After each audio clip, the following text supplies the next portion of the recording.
नमस्कार साथियों, स्वागत है आप सभी का शिक्षा संकल्प के इस ऑनलाइन यूट्यूब प्लेटफॉर्म पर। आशा करता हूं कि आप लोग बहुत ही अच्छे होंगे और बहुत ही स्वस्थ होंगे। एक बार फिर से आप लोग जुड़ जाइएगा इस स्पेशल क्लास में। आज की इस स्पेशल क्लास में हम लोग कवर करने वाले हैं हिंदी का बहुत इंपॉर्टेंट टॉपिक है हिंदी वर्णमाला। यहाँ से बीएड एंट्रेंस एग्जाम में 2 से 3 प्रश्न पूछे जाते हैं, कभी कभी 4 क्वेश्चन भी आ जाते हैं। ठीक है, आप लोग अंत तक बने रहिएगा। यहाँ पर हमने 40 प्रश्नों को कवर किया है जो कि बीएड एंट्रेंस एग्जाम में ये सारे प्रश्न पूछे जा चुके हैं। इस टेस्ट के माध्यम से आप लोग चेक कर पाएंगे कि आप लोगों की तैयारी कैसी हो रही है। आइएगा शुरुआत करते हैं बिना किसी देरी के, आप लोग अंत तक बने रहिएगा। चलिए, पहला क्वेश्चन आपकी स्क्रीन पर है, कहता है भाषा की सबसे छोटी इकाई किसे कहते हैं। भाषा की सबसे छोटी इकाई शब्द, व्यंजन, स्वर और वर्ण।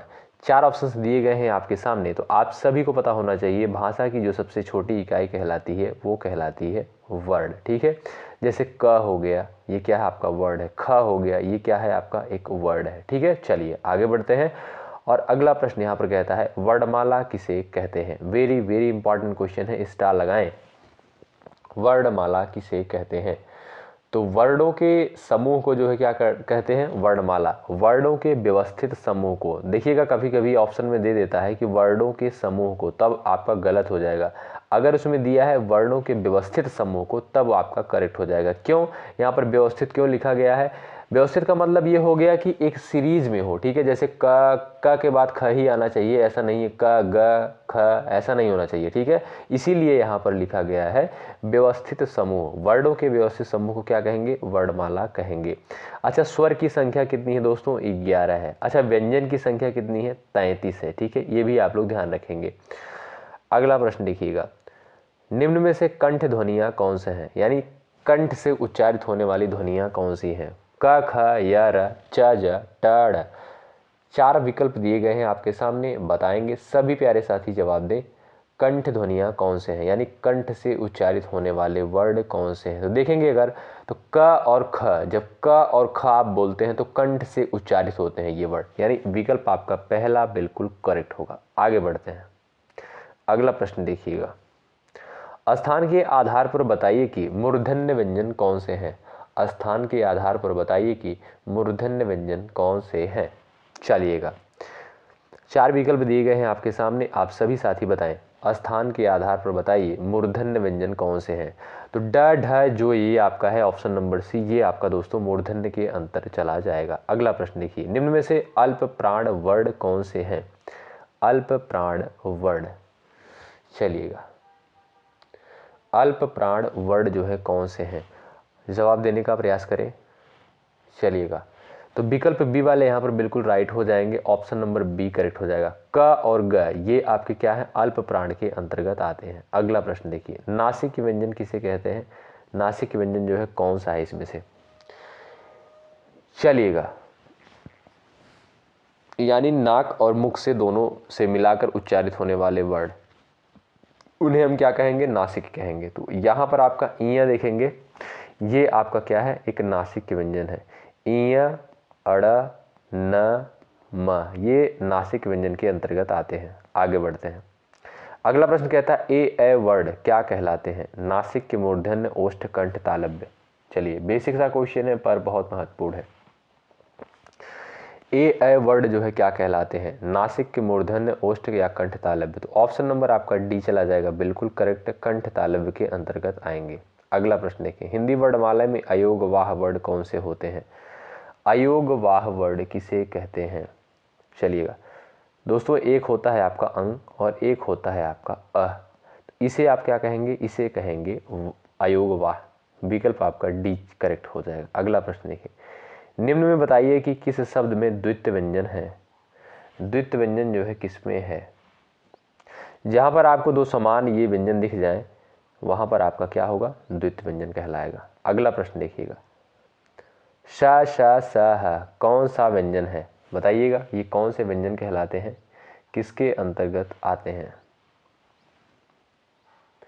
तो ये आपका आएंगे संघर्षी के अंतर्गत। विकल्प आपका दोस्तों सी बिल्कुल करेक्ट होगा। आइए आगे बढ़ते हैं, निम्नलिखित में से बताइए कि नवीन विकसित ध्वनियाँ कौन सी हैं।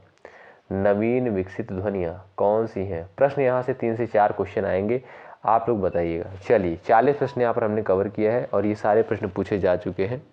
बीएड एंट्रेंस एग्जाम में। निम्नलिखित में से बताइए कि नवीन विकसित ध्वनियाँ कौन सी हैं। तो पहला विकल्प आपका यहाँ पर करेक्ट हो जाएगा, ख और ग जो है ये नवीन विकसित ध्वनियाँ हैं। निम्न में से कौन सा घोष वर्ड है। घोष वर्ड कौन सा है, आप सभी प्यारे साथी जवाब दें। घोष वर्ड जो है कौन सा हो जाएगा यहाँ पर, तो ऑप्शन नंबर सी करेक्ट हो जाएगा। म जो है दोस्तों ये आपका घोष वर्ड के अंतर्गत आएगा। कौन सा अमानक वर्ड है, क्वेश्चन नंबर 13 है यहाँ पर। अमानक वर्ड जो है आपका कौन सा हो जाएगा, सभी दोस्त जवाब दें। ख घ म ध। दोस्तों अमानक वर्ड जो है आपका ऑप्शन नंबर सी में रहेगा, विकल्प आपका सी करेक्ट हो जाएगा। क ग ज फ ध्वनियाँ जो है किसके अंतर्गत आएंगी। यहाँ पर नुक्ता लगा लीजिएगा, नुक्ता किसे बोलते हैं, ये यहाँ पर देखिएगा क हो गया, ये नुक्ता है, ठीक है। ग हो गया और यहाँ पे नुक्ता लगता है, जैसे ज हो गया यहाँ पे नुक्ता लगता है, फ हो गया यहाँ पे नुक्ता लगता है, ये जो बिंदी है, ठीक है। तो ये एक अरबी फारसी ध्वनियाँ हैं, विकल्प आपका बी करेक्ट हो जाएगा। जिसे पढ़ते हैं क ग ज बोलते हैं, ज नहीं ज बोलते हैं, फ बोलते हैं, ठीक है। चलिए हिंदी में मूलतः वर्डों की संख्या कितनी है, आप लोग बता सकते हैं, सभी दोस्त जवाब दें। हिंदी में पूर्णतः वर्डों की संख्या कितनी है, तो 52 है, ठीक है। 52 वर्ड हैं और इनमें से जो दोस्तों 33 आपके क्या है, व्यंजन है। जो ध्यान देने योग्य बातें हैं उसको आप लोग ध्यान रखिएगा।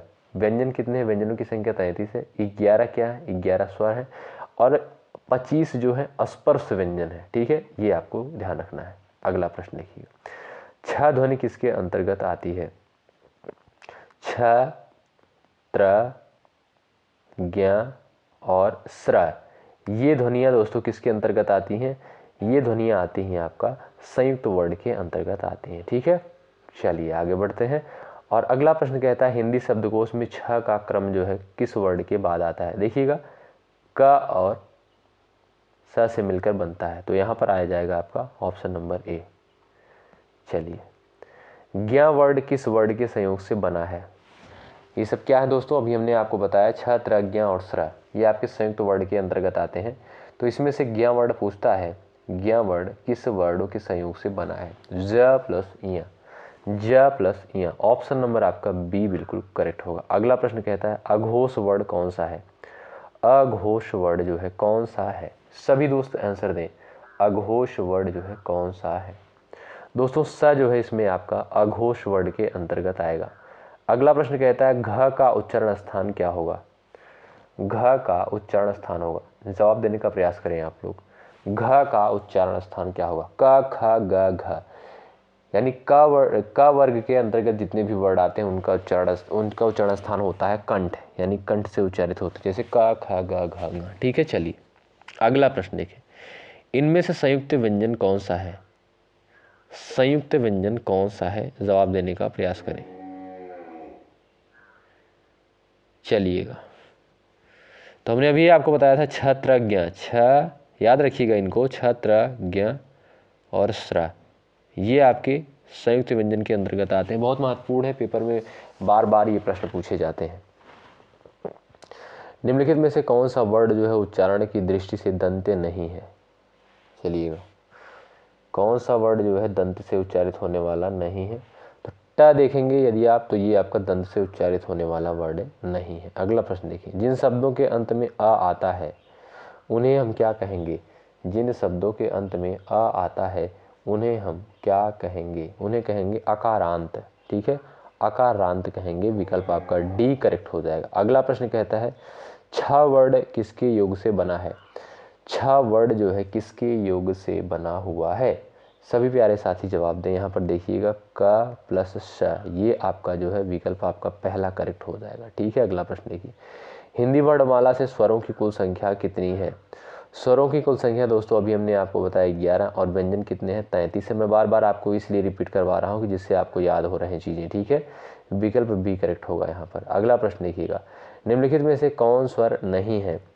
कौन स्वर नहीं है, देखिएगा यहाँ पर आपका ज़्यादा समय बर्बाद नहीं किया जाएगा, इसीलिए मैं स्पीड के साथ चल रहा हूँ, ठीक है। अभी बहुत सारे यूट्यूब चैनल वाले ऐसे हैं, एक क्वेश्चन ले आएंगे उसके बाद उसी में बहुत ज़्यादा समय लगा देते हैं, इसलिए यहाँ पर समय बिल्कुल नहीं लगेगा। आप लोग बस क्वेश्चन को देखते चलिए और जवाब देते हुए चलिए, ठीक है। निम्नलिखित में से कौन स्वर नहीं है।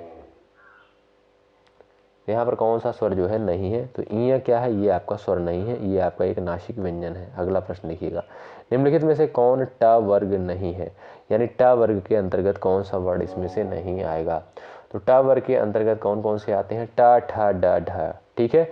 ये आपका घ नहीं आता है, क ख ग, ये आपका क वर्ग के अंतर्गत आता है, ठीक है, इसलिए विकल्प डी करेक्ट हो जाएगा। हिंदी वर्णमाला में व्यंजनों की संख्या कितनी है, तो वह है 33 है। स्वर कितने हैं, 11 है। स्पर्श व्यंजन कितने हैं, 25 है, ठीक है। चलिए अगला क्वेश्चन देखिएगा, निम्नलिखित में से कौन सा पश्च स्वर है। सभी प्यारे साथी जवाब करें, इसमें से जो है पश्च स्वर कौन सा है। देखेंगे तो ऑप्शन नंबर ए करेक्ट हो जाएगा। आ जो है, देखिएगा जब आप आ बोलेंगे, आ का उच्चारण करेंगे तो ये पीछे से वायु आती है, ठीक है, इसलिए ये आपका कैसा है, ये पश्च स्वर है। अगला प्रश्न देखिएगा, निम्नलिखित में से कौन सा योगवाह है, अयोगवाह इसमें से कौन सा है। तो दोस्तों विसर्ग जो होते हैं आपके अयोगवाह के अंतर्गत आते हैं। हमने अभी आपको बताया अनुस्वार और ये विसर्ग, ये जो दोनों होते हैं ये आपके किसके अंतर्गत आते हैं, अयोगवाह के अंतर्गत आते हैं, ठीक है। चलिए छ ध्वनि का उच्चारण स्थान है, छ ध्वनि का उच्चारण स्थान क्या होता है, च छ ज झ ञ। तो च वर्ग के अंदर का जो भी वर्ड आते हैं उनका उच्चारण स्थान होता है तालु या तालव्य। अगला प्रश्न कहता है, निम्नलिखित में से कौन सा संयुक्त व्यंजन नहीं है। संयुक्त व्यंजन छ त्र ज्ञ स नहीं है, ठीक है, विकल्प बी करेक्ट है। अगला प्रश्न देखिएगा, तालव्य व्यंजन है, यानी तालु से उच्चारित होने वाले वर्ड च छ ज झ।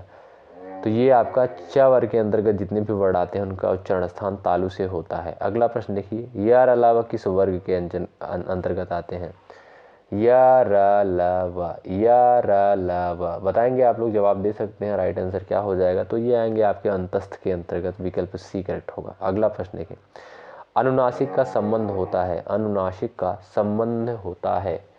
जवाब देंगे आप सभी साथी, जवाब देने का प्रयास करें।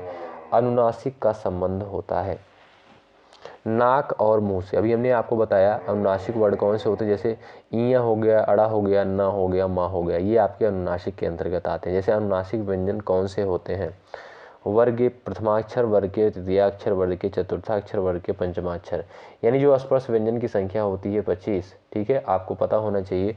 और वर्ग के जो पंचमाक्षर होते हैं वो आपके होते हैं अनुनासिक होते हैं, ठीक है। चलिए हिंदी वर्णमाला में स्वरों की संख्या है, हिंदी वर्णमाला में स्वरों की संख्या है।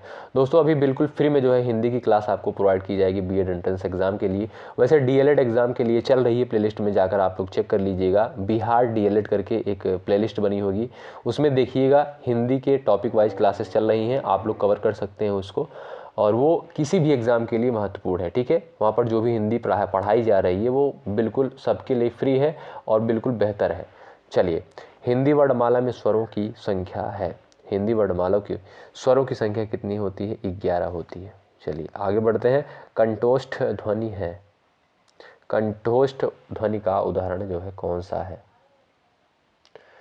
तो इसमें से उदाहरण हो जाएगा आपका कौन सा, और ये आपका कंठोष्ठ ध्वनि का उदाहरण है। भाषा निर्माण की इकाइयों का सही अनुक्रम क्या है, भाषा निर्माण की इकाइयों का सही अनुक्रम क्या है, ध्वनि, शब्द, पद, वाक्य। ऑप्शन नंबर आपका डी करेक्ट हो जाएगा। प्रयत्न के आधार पर ल किस प्रकार की ध्वनि है, प्रयत्न के आधार पर ल जो है किस प्रकार की ध्वनि है, ये आपकी पार्श्विक, एक प्रकार की पार्श्विक ध्वनि है, ठीक है, विकल्प बी करेक्ट, ए करेक्ट हो जाएगा। दोस्तों यहाँ पर हमने पूरे 40 प्रश्नों को कवर किया है। आप बताएं कि आपका इन 40 में से कितना स्कोर रहा है। और वर्णमाला से पेपर में जो है 3 से 4 क्वेश्चन पूछे जाते हैं, आप लोग बताइएगा कि आपकी तैयारी कैसी हो रही है, इस टेस्ट के माध्यम से चेक कर पाएंगे। और 40 में से आपने कितने प्रश्नों को सही किया है। यदि आप बीएड एंट्रेंस एग्जाम की तैयारी कर रहे हैं और आप किसी भी स्टेट से हैं और उस स्टेट की बीएड एंट्रेंस एग्जाम की तैयारी कर रहे हैं, सभी के लिए इंपॉर्टेंट क्लासेस होने वाली हैं और बिल्कुल फ्री में आपको कंटेंट दिया जाएगा और दिया जा रहा है। धन्यवाद। जय हिंद, जय भारत।